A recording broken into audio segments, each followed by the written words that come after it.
나사렛 아침 묵상입니다. 오늘 하루 하나님의 은혜 가운데 살아가는 복된 하루가 되기를 바랍니다. 사람에게는 장점과 단점이 있습니다. 단점은 보완하고 장점은 겸손의 모습 속에서 더욱 성숙한 모습이 되도록 해야 합니다. 오늘 우리가 읽어야 할 하나님의 귀한 말씀은 욥기 32장 11절에서 22절 말씀입니다. 보라, 나는 당신들의 말을 기다렸노라. 당신들의 슬기와 당신들의 말에 귀 기울이고 있었노라. 내가 자세히 들은즉 당신들 가운데 욥을 꺾고 그의 말에 대답하는 자가 없도다. 당신들이 말하기를 우리가 진상을 파악했으나 그를 추궁할 자는 하나님이시요 사람이 아니라 하지 말지니라. 그가 내게 자기 이론을 제기하지 아니하였으니 나도 당신들의 이론으로 그에게 대답하지 아니하리라. 그들이 놀라서 다시 대답하지 못하니 할 말이 없음이었더라. 당신들의 말 없이 가만히 서서 다시 대답하지 아니한즉 내가 어찌 더 기다리랴. 나는 내 본분대로 대답하고 나도 내 의견을 보이리라. 내 속에는 말이 가득하니 내 영이 나를 압박함이니라. 보라, 내 배는 봉한 포도주통 같고 터지게 된 새 가죽 부대 같구나. 내가 말을 하여야 시원할 것이라. 내 입을 열어 대답하리라. 나는 결코 사람의 낯을 보지 아니하며 사람에게 영광을 돌리지 아니하리니 이는 아첨할 줄을 알지 못함이라. 만일 그리하면 나를 지으시니가 속히 나를 데려가시리로다. 아멘. 오늘 본문에는 엘리후라는 새로운 인물이 등장합니다. 성경에서 인물을 설명할 때에 가문부터 말하는 사람은 사람들에게 알려진 집안임을 의미합니다. 엘리후는 그 뜻이 그분이 나의 하나님입니다. 그리고 그의 아버지 바리겔의 뜻은 하나님께서 복을 주셨다입니다. 또한 엘리후가 람 종족이라고 하는데 람은 유다지파 다윗의 조상 중에 람이 있었습니다. 그리고 부스는 아브라함의 동생 나홀의 아들인데 우스와 형제입니다. 우스는 욥이 우스 땅 사람이었습니다. 그러니까 엘리후의 조상과 욥의 조상이 형제입니다. 그래서 엘리후의 가문은 신앙적인 전통이 있는 가문이자 욥과 친족 관계로 욥이 재난을 당했다는 이야기를 듣고서 찾아온 것으로 보입니다. 엘리후는 어쩔 수 없이 할 말을 해야겠다고 선언합니다. 엘리후는 욥이나 세 친구가 자신보다 연장자이기 때문에 논쟁에 끼어들지 않았습니다.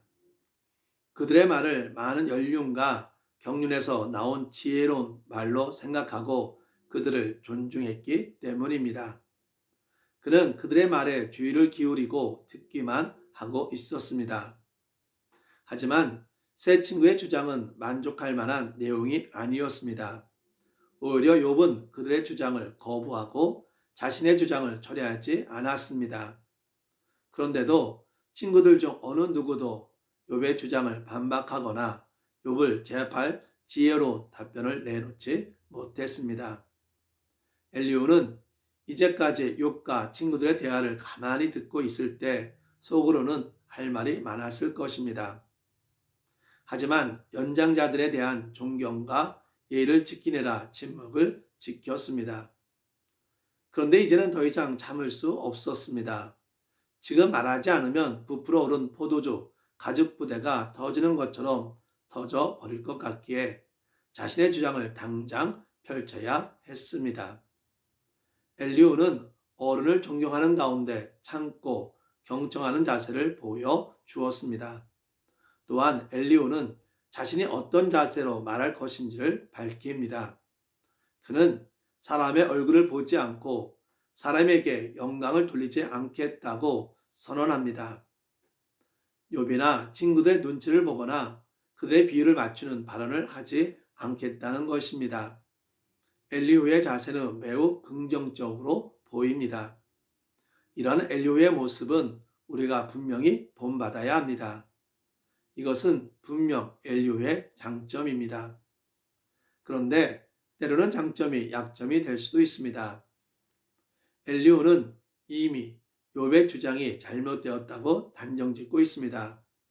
욥의 친구들이 논쟁을 통해 욥을 꺾어주기를 기대했습니다.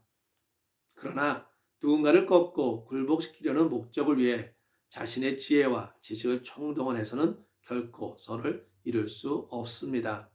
그것은 지혜의 제사가 아니기 때문입니다. 엘리후는 계속해서 욥의 친구들을 몰아붙입니다.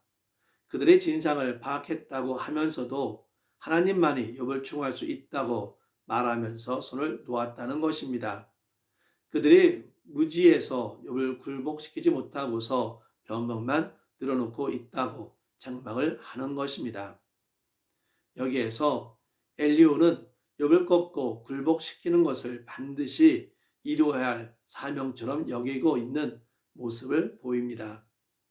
욥의 친구들은 그 사명을 감당하지 못했으니 자신은 그들이 펼쳤던 이론과 다른 이론으로 반드시 사명 완수에 성공하겠다고 다짐합니다. 자신의 생각에 신앙을 결합시키면 이렇듯 반드시 이루어내야 할 사명으로 여기는 오류에 빠지고 맙니다. 엘리후는 자신의 본분대로 자신의 의견을 진술하겠다고 선언합니다. 엘리후는 자신의 생각을 말하고자 하는 강한 욕망을 이렇게 표현하면서 마치 하나님이 그의 영을 자극해서 말할 수밖에 없게 만든 것처럼 포장합니다. 즉 자기가 말하고 싶어서 하는 것이 아니라 하나님이 말하게 하시기 때문에 가만히 있을 수 없다고 표현한 것입니다. 자신의 의견, 진술에 영적인 당위성을 부여하고 있습니다. 그러므로 그에게는 거칠 것이 없습니다. 거룩한 사명감에 불타올라 긴 연설을 시작합니다. 엘리후는 더 나아가 자신은 사람의 낯을 보지 않고 사람에게 영광을 돌리거나 아첨하지 않겠다고 단호하게 선언합니다. 오직 하나님께만 영광을 돌리겠다는 선언입니다. 이는 굉장히 경건한 선언으로 들립니다. 하지만 이는 자신의 발언에 영적인 순수성을 덧입히는 선언이라고 할 수 있습니다. 자신은 사람들 눈치를 보지 않고 오직 하나님의 영광만을 추구하기에 자신의 말에 반대할 이유가 없다는 것입니다. 그러나 사람들은 그저 자신의 생각을 말하면서 그것이 하나님께 합당한 것이라고 자기 확신에서 벗어나지 못할 때가 많습니다. 엘리후의 주장은 자신감과 의로움으로 가득 차 있습니다. 하지만 그의 태도에서 긍휼이나 사랑을 전혀 느낄 수 없다는 것은 너무나 안타까운 일입니다. 엘리후도 욥의 친구들과 마찬가지 욥의 상황을 바르게 이해하거나 그를 위로할 마음이 전혀 없는 것입니다. 어쩌면 지금 가장 필요한 것은 사람에게 영광을 돌리지 않고 아첨하지 않는 공정한 말이 아닙니다. 욥을 위로하고 격려하는 말입니다. 사람의 방언과 천사의 말을 할지라도 사랑이 없으면 아무 소용이 없다는 말씀을 잊지 말고 언제나 사랑으로 말해야 합니다. 사랑하는 성도 여러분, 나의 실수 또는 잘못에 대해 변명을 할 때 나는 그러한 의도가 아니었다고 말을 한다고 합니다. 즉, 이렇게 할 마음이 없었다는 것입니다. 그런데 반대로 상대방이 실수 또는 잘못을 하면 이 일의 결과를 본다고 합니다. 즉, 실수 또는 잘못에 대해 남을 이해하는 가운데 남의 의도를 보지 않고 나타나는 현상, 즉 결과만 보고 판단을 한다는 것입니다. 남의 실수에 대해 결과만 보고 판단하여 질책을 하기보다는 그들의 의도를 보므로 이해해 줄 수 있기를 바랍니다. 더 나아가 그들의 뼈아픈 실수에 대해 위로와 격려로 사랑을 베풀 수 있기를 바랍니다. 이러한 일이 결코 쉽지 않습니다. 따라서 이러한 일을 내가 하기보다는 하나님의 말씀을 의지하며 이루어갈 수 있기를 진심으로 바랍니다. 기도합시다. 사랑이 많으시고 귀운하신 하나님께 찬양과 영광을 드리며 기도합니다.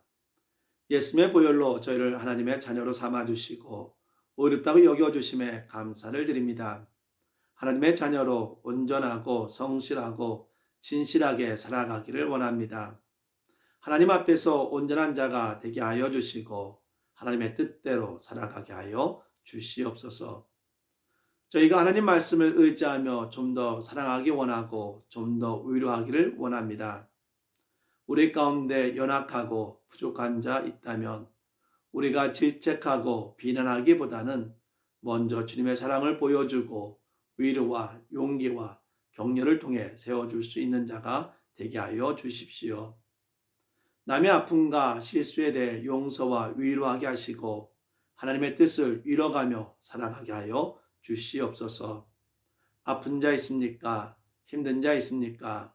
치유하여 주시고 위로하여 주시옵소서. 모든 영광을 하나님께 드리오며 예수님의 이름으로 기도합니다. 아멘.